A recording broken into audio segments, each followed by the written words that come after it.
combination of speed and power is devastating. Its jaws slam down with many tons of force.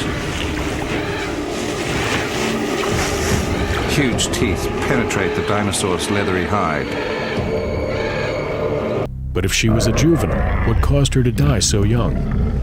Citing a formation on one of Jane's toe bones. His body against a rock. He's itching from the And creatures like this little standard issue prototype had the run of the place.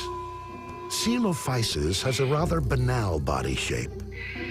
It looks pretty much like a big lizard, walks on its hind legs, eats meat, hunts in packs. Other than that, not much to phone home about.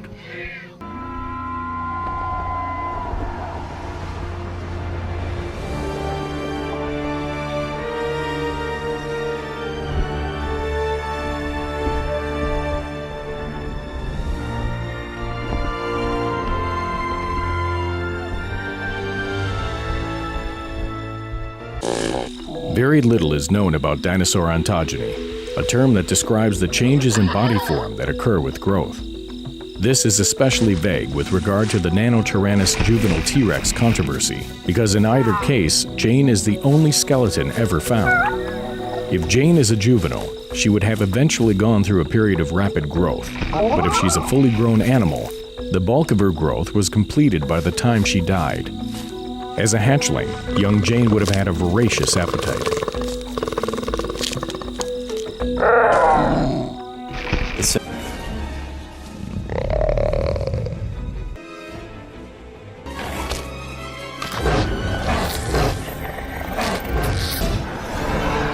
Further inland, these pterosaurs, called Quetzalcoatlus, have ruled the skies for many millennia.